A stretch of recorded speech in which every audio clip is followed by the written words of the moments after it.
Bom, irmãos, então hoje nós vamos continuar capítulo 8 de Esther, conforme a gente tem feito, nós vamos ler no capítulo 8 durante a pregação.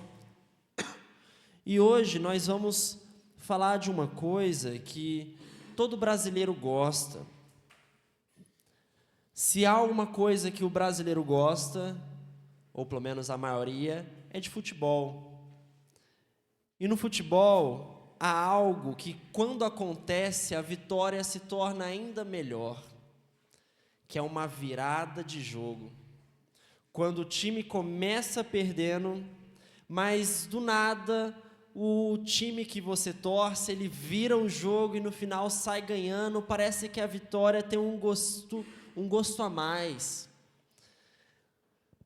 E aqui, para ilustrarmos esse sentimento de que de virada a vitória se torna melhor, eu trouxe aqui a lembrança dos irmãos, um jogo que provavelmente você assistiu, ou talvez não, mas se assistiu, até onde eu sei, você assistiu de madrugada esse jogo. Brasil e Inglaterra na Copa de 2002, quartas de final da Copa do Mundo. Eu lembro, eu estava lá com meus 3 anos de idade, assistindo o jogo também. E nessas quartas de final, para quem lembra do jogo, para quem assistiu, para quem marcou na memória, vai saber que a Inglaterra começou ganhando. A bola é cruzada ali na área, o zagueiro Lúcio estava ali marcando, o único atacante da Inglaterra. Ele tenta dominar de coxa a bola, escapa e ele entrega e a Inglaterra faz o primeiro gol. O Brasil começa perdendo, com um erro assim muito feio do nosso zagueiro, que entrega a bola literalmente para o atacante fazer o gol. Depois disso, o Ronaldinho Gaúcho, que se não me engano na época ele não era o Ronaldinho ainda, né? Na época quem era o Ronaldinho era o Ronaldo Fenômeno. Mas ele faz uma jogada boa, passa a bola para o Rivaldo chuta 1-1. Depois tem o famoso gol também do Ronaldinho Gaúcho, que até hoje as pessoas questionam se ele quis fazer o gol ou ele só quis cruzar, porque foi uma falta de muito longe. E ele chuta encobrindo o goleiro no ângulo, mas de muito longe. E as pessoas discutem até hoje, será que ele quis fazer o gol ou ele chutou para cruzar e acabou entrando? Até onde eu sei, ele afirma que foi proposital. Bom, pode ter sido, né? Vindo da genialidade dele, talvez tenha sido mesmo. Mas, nessas quartas de final, o Brasil virou esse jogo e passou, e afinal, a gente sabe, né, que ele foi pentacampeão mundial em 2002, contra a Alemanha. E a Copa do Mundo está chegando ano que vem de novo, né? Esperamos que isso aconteça mais uma vez. Mas, para o brasileiro, isso é algo que nós conhecemos muito bem. Essas viradas de jogo e essa emoção de começar perdendo e do nada o time vira e ganha, você sabe que a emoção se torna ainda maior do que talvez ter começado ganhando desde o princípio. E no livro de Esther, no capítulo 8, nós vamos ver várias viradas de jogo. Assim como o Brasil virou contra a Inglaterra em 2002, nós vamos ver também que no livro de Esther há muitas viradas de jogo. Há muitas situações que começaram com uma aparente derrota, mas que Deus, por estar cuidando desde o começo, faz com que as coisas virem, a mesa vire, e a situação se transforme favorável ao povo de Deus. Vamos ver, então, viradas que Deus realiza aqui na história de Israel e que também realiza em nossas vidas e em nossos corações, deixando a vitória ainda mais com cor. Nós paramos no capítulo anterior e nós vimos, há 2 semanas atrás, que Amã tinha feito uma forca para enforcar Mardoqueu. Mas Esther revela para o rei em 2 banquetes que a mãe estava com esses planos, revela que ela era judia e fazia parte deste povo que iria ser exterminado. Então o rei enfurecido sai, a mãe implora por sua vida. Quando o rei volta, ele acha que a mãe estava abusando de Esther, fica mais enfurecido ainda, e a forca que ele tinha feito para poder matar Mardoqueu é usada contra ele agora. Então nós paramos aqui, nessa primeira parte da vitória do povo de Deus. Mas como nós vimos no final do capítulo, a história ainda não acabou. Amã morreu? Morreu. Aquilo que ele usou contra o povo de Deus foi usado contra ele mesmo. Isso que aconteceu, Deus fez assim. Mas há um problema ainda que precisa ser resolvido. Apesar de Amã ter morrido, o decreto que ele fez para exterminar os judeus ainda não tinha saído de vigor, pois todos os decretos que eram feitos com um anel selo eram irrevogáveis, não dava para voltar atrás. Não dava para simplesmente dizer que está apagado e que está tudo bem. Então, Amã morreu, mas o decreto de matar todos os judeus em um dia específico ainda estava em vigor e ainda ia acontecer. Ainda estava precisando acontecer uma virada de jogo ainda maior. Talvez empatou agora, mas precisa daquele gol final para que o time saia vitorioso. Então nós vamos ver algumas viradas de jogo acontecendo nessa situação. Uma virada de jogo na dor, uma virada de jogo no coração de Esther e uma virada de jogo no decreto real. Então essas são as 3 viradas de jogo que nós vamos ver no capítulo 8. Obrigado, João. Então uma virada de jogo na dor, no coração de Esther e no decreto real. Vamos ler os versos de número 1 e 2, irmãos? Diz o seguinte: naquele mesmo dia, o rei Xerxes deu à rainha Esther todos os bens de Amã, o inimigo dos judeus. E Mardoqueu foi trazido à presença do rei, pois Esther lhe dissera que ele era seu parente. O rei tirou seu anel selo que havia tomado de Amã e o deu a Mardoqueu. E Esther o nomeou como administrador dos bens de Amã. Então nós vemos que Amã morre, a rainha Esther fica com todos os bens de Amã, e Mardoqueu, ele é honrado ainda mais. Ele é exaltado e ele é posto numa posição privilegiada, onde agora o poder de fazer decretos com o anel selo, este anel selo, quando a pessoa tinha, ela fazia decretos com autoridade real, com poder ali do rei.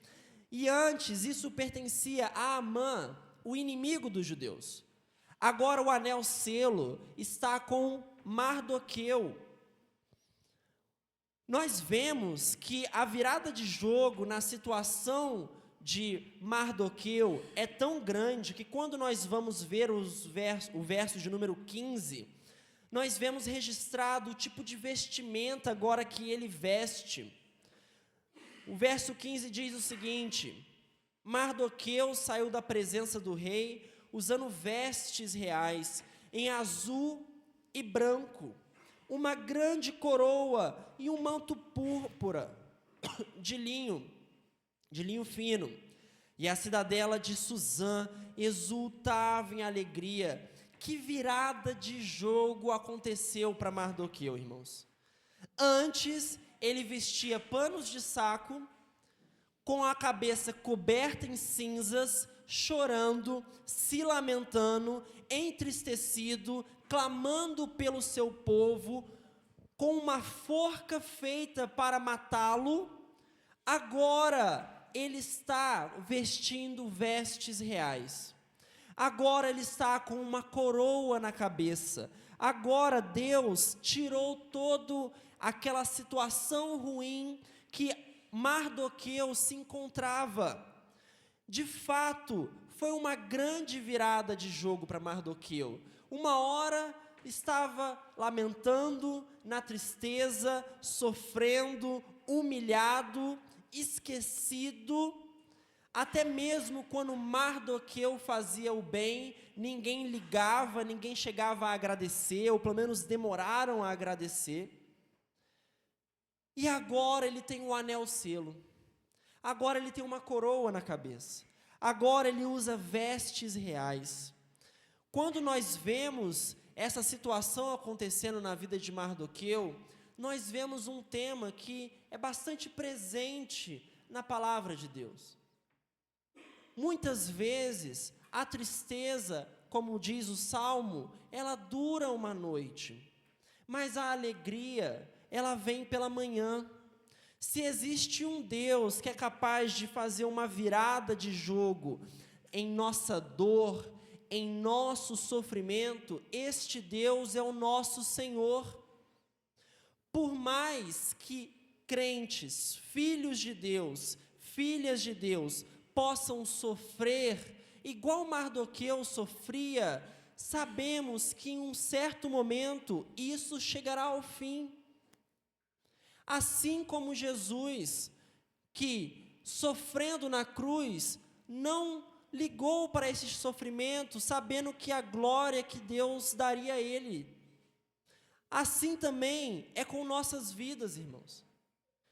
Muitas vezes passamos por momentos em que vestimos pano de saco, em que colocamos cinzas em nossas cabeças, mas Deus tem o poder para fazer a virada de jogo e nos trazer a alegria mais uma vez. E Ele usa esse sofrimento para nos moldar e trabalhar em nossos corações.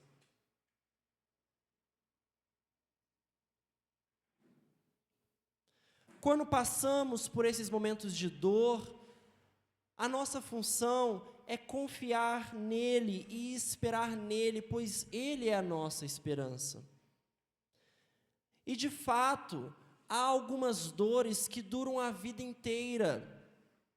Mas ainda assim, estas dores que duram a vida inteira, elas chegarão no fim. Mardoqueu foi vestido com vestes reais, mas 1 Coríntios, capítulo 15, diz que nós seremos glorificados quando Jesus Cristo voltar. Nós seremos revestidos não de um manto de púrpura, de linho fino, mas de incorruptibilidade. O pecado será extinguido para todo sempre. Nós não teremos uma coroa física em nossas cabeças de ouro, mas teremos a coroa da justiça, que Deus diz em sua palavra que dará para todos que amam a sua vinda. Então, a dor, irmãos, o sofrimento, ela faz parte da vida de todo crente, mas Deus é poderoso para fazer igual fez com Mardoqueu, uma virada de jogo e transformar. Quantas vezes passamos por situações difíceis, mas que no outro dia Deus fez raiar o sol sobre nossa dor e iluminou nossos corações e voltamos a sorrir. Isso acontece frequentemente conosco. E mesmo, irmãos, mesmo que dure a vida inteira, é garantido que toda dor, todo sofrimento não existirá mais quando estivermos com Cristo. E lá seremos glorificados. Lá não haverá mais dor e nem haverá mais o seu pecado. E estaremos vestidos com uma honra maior do que a de Mardoqueu. E estaremos na presença de um rei maior do que o rei Assuero, que é o rei Jesus. Que virada de jogo, irmãos! Que virada de jogo Deus proporcionou para Mardoqueu, antes chorando, sofrendo, e agora vestido em vestes reais. Antes se lamentando, e agora Deus estava o abençoando, e assim Deus faz com seus filhos também, seja aqui ou seja futuramente na vida eterna. Nós continuamos, então, e vemos outra virada de jogo. Nós vemos uma virada de jogo muito interessante no coração de Esther. Na verdade, uma virada de jogo que já vem acontecendo durante todos esses capítulos. Olha que interessante. Esther e Mardoqueu acabam de ganhar tudo. Acabam de ganhar vários bens, segurança, conforto, roupas melhores. Eles receberam muitas honrarias. E a pergunta, então, que nós podemos fazer, será que eles estão agora satisfeitos? Será que agora eles chegaram num ponto que falaram, conseguimos, estamos seguros, o rei não vai nos matar, o rei não vai deixar ninguém nos tocar, e olha só tudo que nós recebemos. Mas no verso 3, nós vemos o contrário. O verso 3 diz, mas Esther tornou a implorar ao rei, chorando aos seus pés, que revogasse o plano maligno de Amã, o agagita, contra os judeus. Olha só a virada de jogo que tem no coração de Esther. Olha só como o coração dela está mudado.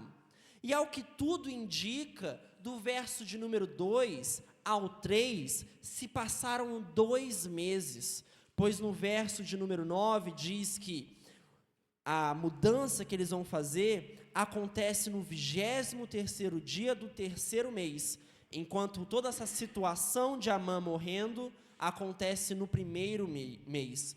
Então, nós vemos Esther, rainha da Pérsia, cheia de honrarias, protegida pelo rei, junto agora com seu primo protegido também, com mais dinheiro ainda, com mais favor e honras ainda, mas por 2 meses, isso não foi o suficiente para acalmar o coração dela. Ela continuava chorando todos os dias, ela continuava lamentando, e se tinha uma coisa que passava na mente de Esther, era o seu povo. Que virada de jogo no seu coração! Começamos lendo o livro de Esther, e vemos uma Esther que não ligava para os seus irmãos e irmãs. Vemos uma Esther que fazia de tudo para chegar no poder, e provavelmente viu uma oportunidade de morar no palácio. Vemos uma Esther que muitos aqui vão lembrar que escondeu quem ela era. Mardoqueu diz, não diga para o rei que você é judia. Ela esconde sua identidade, ela não liga para o povo, ela era uma boa persa. E ela estava confortável no palácio, mesmo que o povo estivesse sofrendo. Nós vemos uma Esther que, quando o povo recebe o decreto de morte, ela nem sequer sabia, pois vivia tão longe do seu povo, que para ela saber o que estava acontecendo de ruim com o seu povo, Mardoqueu teve que avisá-la. Mardoqueu teve que falar com ela, você não sabe que todos nós vamos morrer? Olha só a diferença no coração de Esther.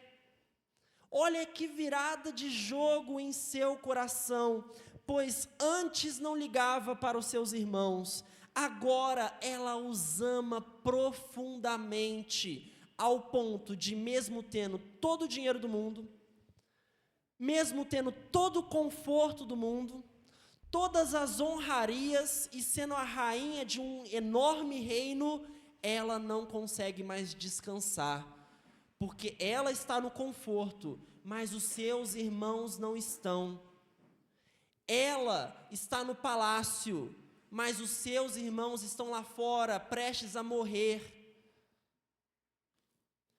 Vemos então uma grande virada de jogo no coração de Esther. Se nós continuarmos lendo a passagem, olha como ela chama o povo de Israel agora. Verso de número 4. Então o rei estendeu o cetro de ouro para Esther, e ela se levantou diante dele e disse: se for do agrado do rei, se posso contar com seu favor, e se ele considerar justo, que escreva uma ordem revogando as cartas que Amã, filho do Agagita, Amedata, escreveu para que os judeus fossem exterminados em todas as províncias do império. Verso 6, olha como Esther diz agora: pois, como suportarei ver a desgraça que cairá sobre o meu povo? Como suportarei a destruição da minha própria família? Nos primeiros capítulos ela não se importa, agora ela vai até o rei e diz: meu povo, minha família. Houve essa virada no coração de Esther. Irmãos, ainda há tempo de ter essa virada no seu e no meu coração. Quantos de nós, quando estamos confortáveis, quando estamos vivendo os nossos prazeres, quando estamos vivendo nossas alegrias, nós nem sequer lembramos da nossa igreja, nós nem sequer lembramos do sofrimento que alguém está passando no nosso meio. Sabe como isso é provado? Porque sabemos de um monte de pedidos de oração, mas não nos ajoelhamos para orar por nenhum deles, porque estamos em nossos palácios, e o povo de Deus, que se resolva sozinho. Quantos de nós, em nossas orações, lembramos frequentemente de nossos irmãos e irmãs?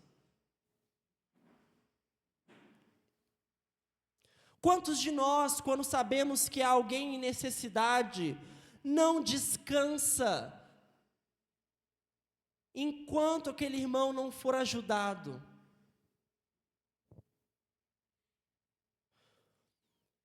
A pergunta que fica para nós é: o quanto eu e você nos importamos com o povo de Deus? O quanto você se importa com a sua igreja? Você chora pelos irmãos, como Esther chorou? Você clama por eles em oração, como Esther fez?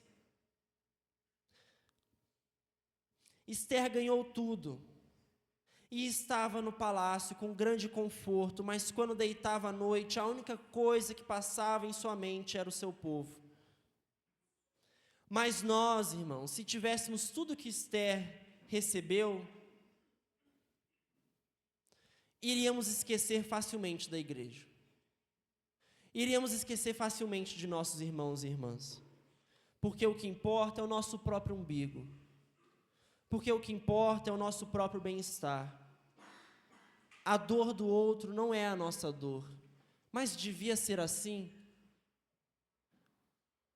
Aqui, irmãos, é o único lugar no mundo inteiro que isso é inaceitável que aconteça. Devíamos falar como Esther: como suportarei ver a destruição do meu povo? Como suportarei ver a minha família em necessidade? Ver a minha igreja em sofrimento? Ver um irmão se lamentando sem fazer nada?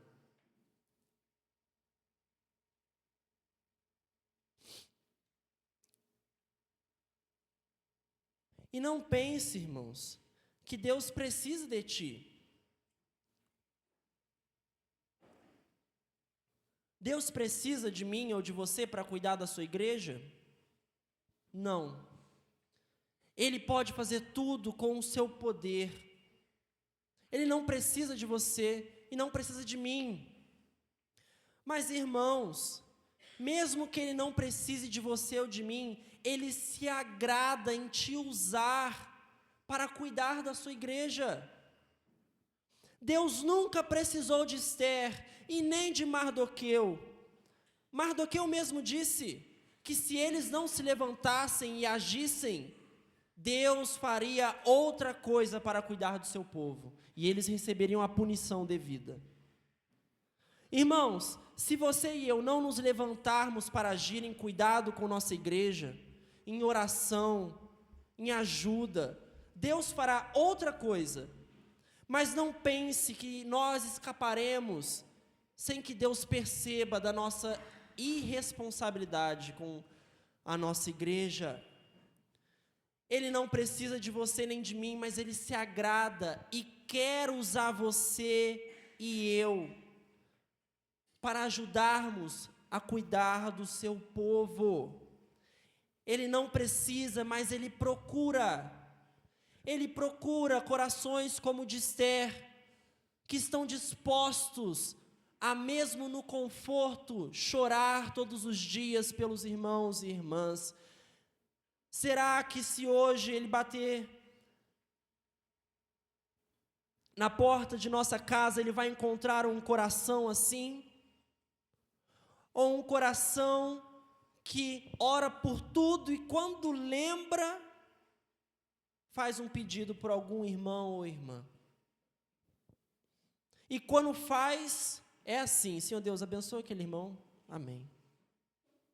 Mas quando fala de si mesmo: Senhor Deus, abençoa minha vida ali, aqui, ali, e faz isso, e faz aquilo, e o Jojo, Deus, abençoa o Jojo, amém. Irmãos, que tipo de oração é essa? Ele procura corações dispostos a amar a sua igreja. Não perca essa oportunidade. Vamos ler João 13, do 34 ao 35? Olha o que Jesus nos diz.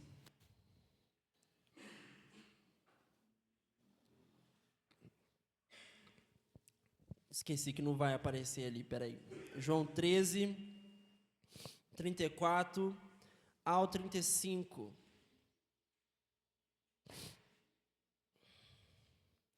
Um novo mandamento dou a vocês: amem-se uns aos outros, como eu os amei. Vocês devem amar-se uns aos outros. Com isso, todos saberão que vocês são meus discípulos, se vocês amarem uns aos outros. Voltando agora para o texto de Esther, vemos uma virada de jogo, e essa é a última virada, no decreto real. Então, recapitulando, Amã havia morrido, mas o problema permanecia. O decreto era irrevogável e ainda iria acontecer de qualquer jeito. Não tinha forma desse decreto não acontecer. Qual era a solução, então, para que isso fosse resolvido? A solução para que isso não acontecesse se encontra ali no verso 7 até o 14, que nós não vamos ler inteiro por causa do tempo, mas eles decidem, então, fazer um outro decreto. Já que não pode anular o anterior, vamos fazer outro. Este outro decreto é o seguinte: agora Mardoqueu, com anel selo, com esse poder para poder fazer esse decreto, era de que todos que fossem atacar Israel neste dia específico, agora Israel tinha o direito de se defender contra todos esses que viessem a ir contra eles. Então, o decreto para ajudar é: se alguém for contra vocês nesse dia, vocês podem se defender tranquilamente. Isso foi o suficiente para que muitos espertinhos e aproveitadores já desistissem e já ficassem com medo. Opa! Antes era um decreto que eu podia ir lá fazer o que eu quiser e eles não podiam fazer nada, tinha que aceitar. Agora, se eu for, eles podem reagir e eu posso me dar mal. É melhor eu ficar em casa. Então, muitos aqui já perderam a coragem.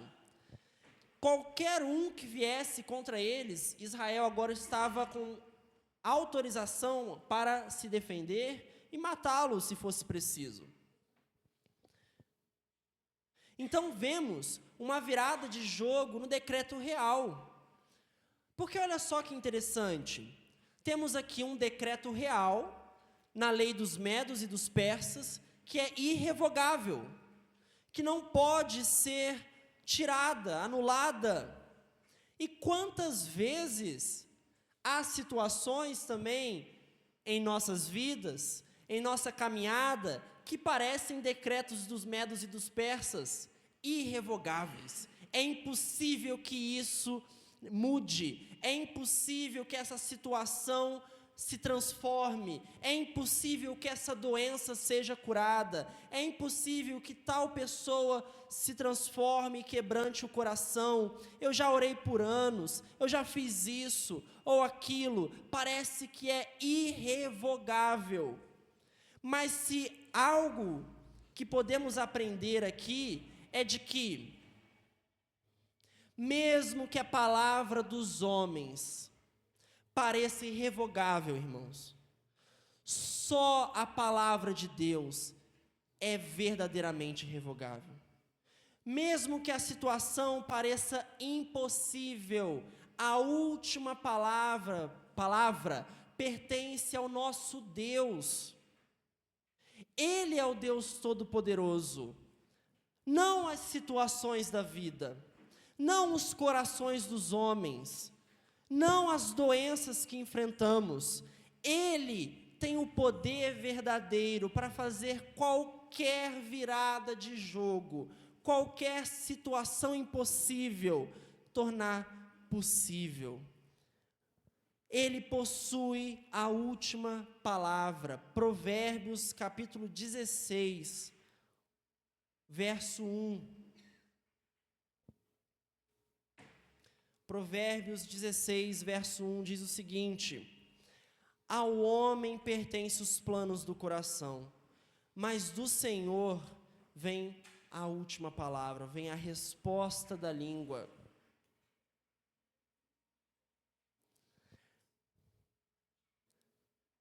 Irmãos, não percam a fé em Deus, mesmo quando as situações parecem impossíveis. Se Deus fez de uma situação que parecia totalmente perdida e que todo mundo ia morrer, brotar vitória para o seu povo, Ele pode fazer na minha e na sua vida também.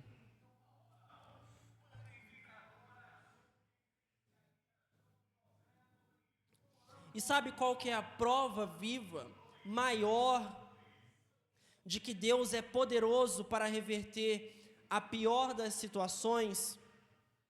A prova viva é eu e você aqui hoje.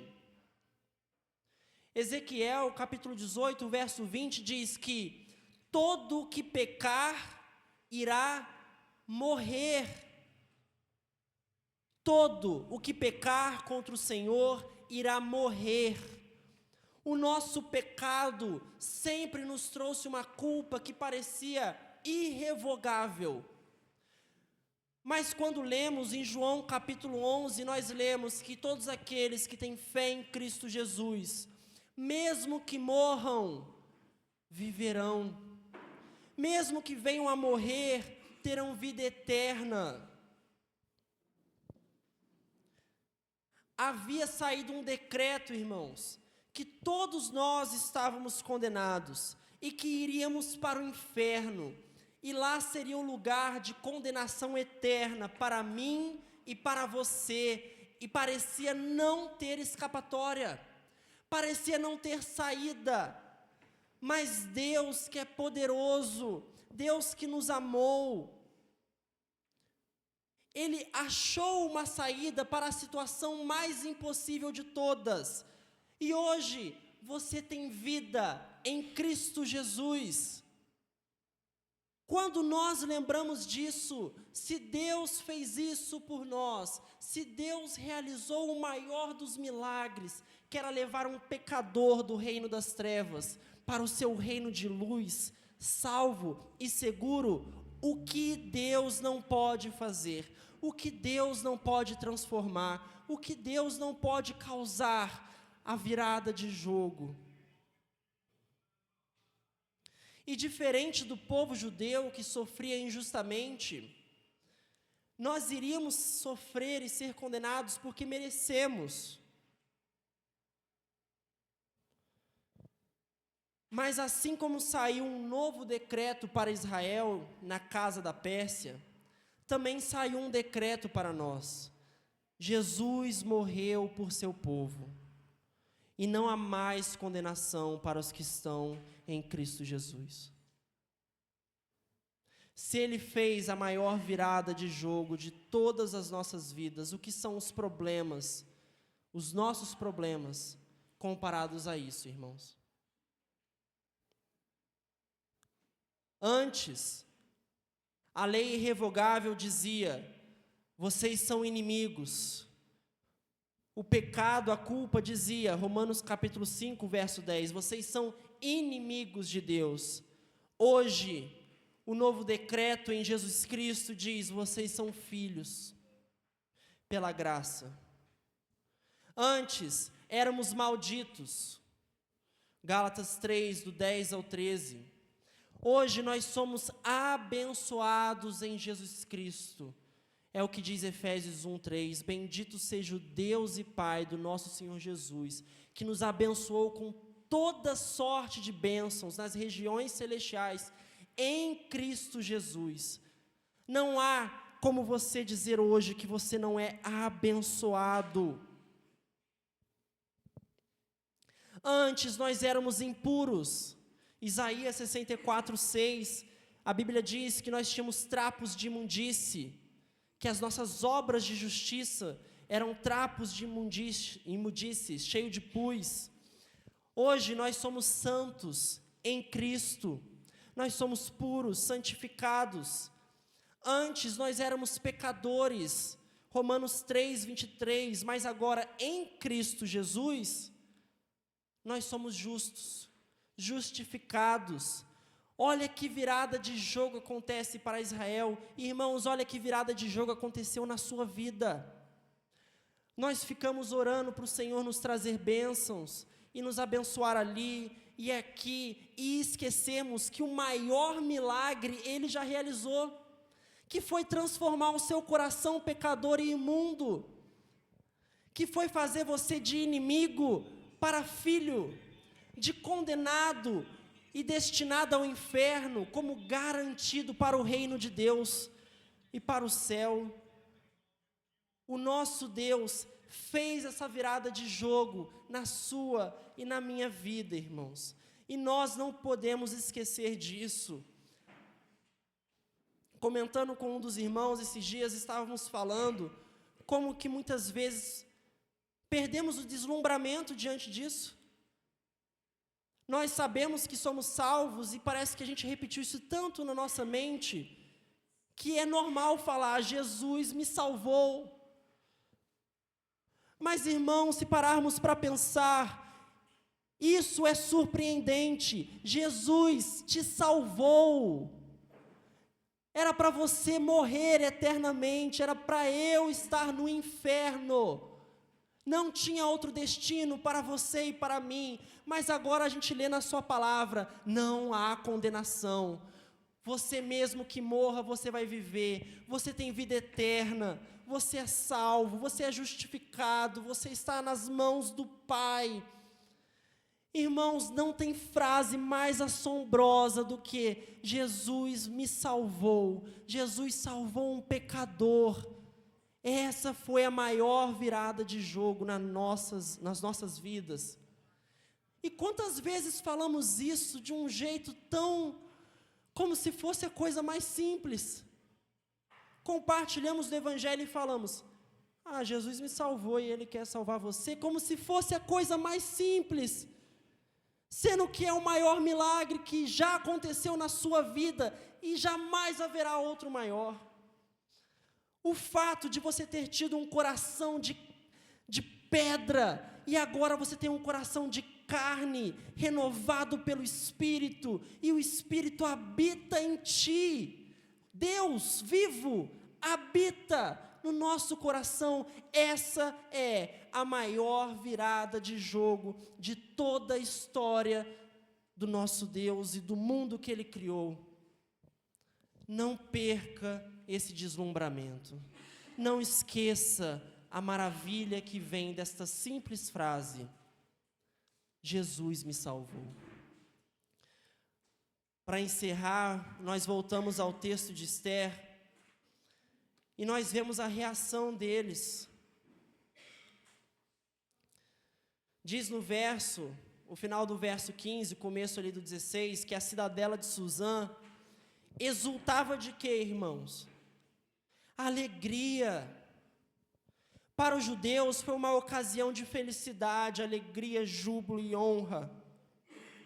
Por quê? Porque Deus tinha acabado de salvar eles do decreto de Amã.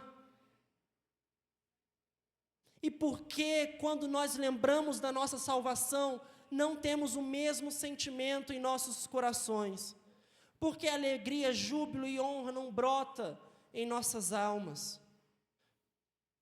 E olha o que acontece com o povo de Israel. Verso 17, em cada província e em cada cidade, onde quer que chegasse o decreto do rei, o que acontecia?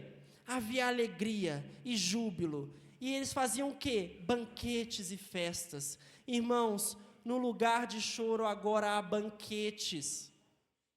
No lugar de lamento tem festas, porque Deus salvou, e como diz o salmista, quando Deus nos salva, ficamos como quem sonha.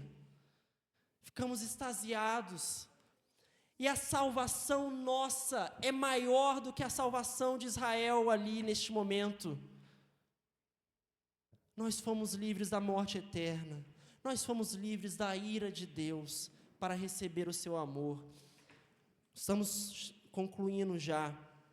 Você ainda se alegra desse mesmo jeito pela sua salvação? Lembra os primeiros dias de convertido? Em que você falava, Deus me salvou, e aquilo bastava para você. Mas agora você diz, Deus me salvou, mas faz mais 1000 outras coisas para eu poder ficar feliz. O Senhor já fez um milagre enorme, mas faz mais 300 outros, porque eu não consigo ficar satisfeito. Você se lembra da alegria que tinha, e parecia que só de você estar livre do inferno e salvo em Cristo já bastava, e agora parece que não basta mais. Antes você fazia banquetes, e agora nenhuma festa mais é feita. Perdemos o deslumbramento da maior maravilha que Deus fez em nossas vidas. Devíamos nos envergonhar todas as vezes que esquecemos isso. Nunca perca, irmãos, o deslumbramento pelas maravilhas que nosso Deus fez naquela cruz. E olha só, a Bíblia fala aqui, no verso aqui 17, que muitos que pertenciam a outros povos do reino tornaram-se judeus, porque o temor dos judeus tinha se apoderado deles. A gente começa o livro com um monte de judeu querendo ser persa. Mas quando os irmãos se unem, amam uns aos outros, oram, decidem não abrir mão de sua identidade, os outros povos começam a querer ser judeus. Irmãos, quando nossa igreja esquece de orar um pelos outros, quando nossa igreja abre mão de quem nós somos em Cristo, nós nos tornamos igual ao mundo. Mas quando nossa igreja começar ainda mais a orar um pelos outros, se importar com os outros, e não abrir mão de quem somos em Jesus, assim como Esther e Mardoqueu teve coragem para fazer, os outros vão querer vir fazer parte também da nossa festa. Podemos lamentar e chorar, mas só há um povo que termina a história num grande banquete, e é o povo de Deus. Podemos chorar e lágrimas cair, mas só há um povo que termina em festa, e não é o Império Persa, não é Assuero, é os judeus, e é a igreja do Senhor Jesus. De tal modo que se as outras pessoas lá fora quiserem também se alegrar, o único jeito é, venha fazer parte do povo de Deus. Venha se tornar mais um filho do Senhor. venha se tornar mais um salvo em Jesus Cristo. Este é o único jeito, esta é a única maneira de participarmos desse banquete. Mesmo que o povo de Deus sofra, somos nós que faremos banquete e daremos festa no fim, irmãos. Um livro que começa com tantos judeus tentando ser persas, está terminando com muitos persas querendo ser judeus. É isso que acontece, irmãos, quando a igreja não nega a sua identidade, ama uns aos outros e foge das iguarias do palácio. Mais pessoas se juntam para a festa. É isso que ocorre. Então, que fiquem essas perguntas em nós. Estamos sofrendo? Lembra, Deus é capaz de fazer a virada de jogo, e mesmo que não faça aqui, fará lá. Não estamos nos importando com os nossos irmãos e irmãs? Ajoelha, se arrepende e peça: Senhor, me dê um coração igual o de Esther aqui, que não descansa, que ora e chora pela sua família e seu povo, e que não percamos o deslumbramento dessa maravilhosa frase: Deus salvou o seu povo. Amém? Vamos orar? Senhor Deus, obrigado, Pai. Obrigado porque o Senhor nos salvou e nos deu uma família, irmãos, irmãs, que possamos cuidar uns dos outros cada vez mais, orar uns pelos outros cada vez mais, e não descansar enquanto irmãos estão sofrendo, enquanto irmãos estão em necessidade, ó Deus.